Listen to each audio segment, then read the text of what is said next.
நாம்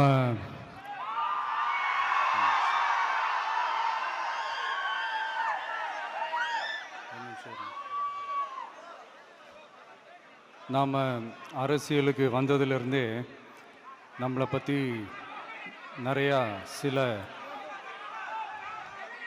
வதந்திகள் எல்லாமே சொல்லிக்கிட்டு இருக்காங்க இல்லையா?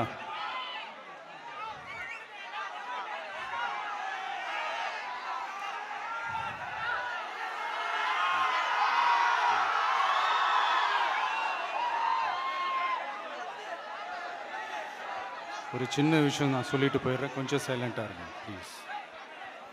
நாம் அரசியலுக்கு வந்ததிலிருந்தே நம்மளை பற்றி நிறையா சில வதந்திகள், அந்த டீம் இந்த டீம் அப்படிலாம் சொல்லிக்கிட்டு இருக்காங்க இல்லையா?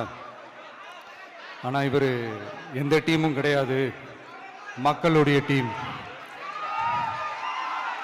பீப்புள்ஸ் டீம் அப்படின்னு எல்லாருக்கும் தெரிஞ்சதுக்கப்புறம் வேற என்ன அவதூறு பரப்பலாம் இவர் மேலே அப்படின்ட்டு ட்ரை பண்ணி எல்லாமே அவங்களுக்கு ஒர்க் அவுட் ஆகலை.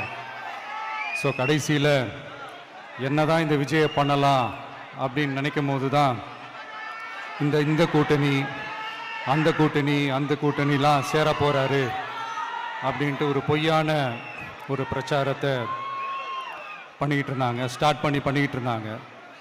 இந்த நியூஸ் எல்லாம் கேட்டு நீங்கள் கொஞ்சம் கன்ஃபியூஸ் ஆகிருப்பீங்க. அதனால் இங்கே மறுபடியும் ஓப்பனாக தெளிவாக ஒரு விஷயத்தை நான் சொல்கிறேன்.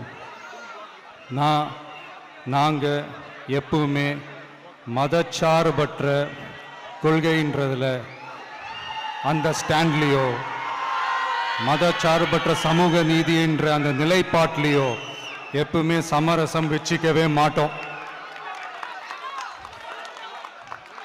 நம்மளுடைய தலைமையில தான் ஆட்சி அப்படின்றதுல எப்பவுமே உறுதியாக இருக்கிறோம்.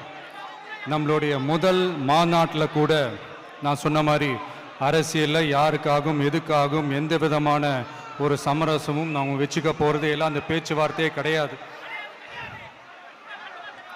சரிங்களா? அதனால் யார் என்ன அவதூறு பரப்புனாலும் தயவு செஞ்சு அதை நம்பாதீங்க.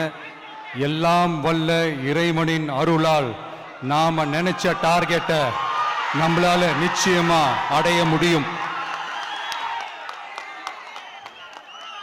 இன்னைக்கு என்னுடைய இஸ்லாமிய சகோதர சகோதரிகளுக்கு என்னுடைய ரமலான் நல்வாழ்த்துக்கள்.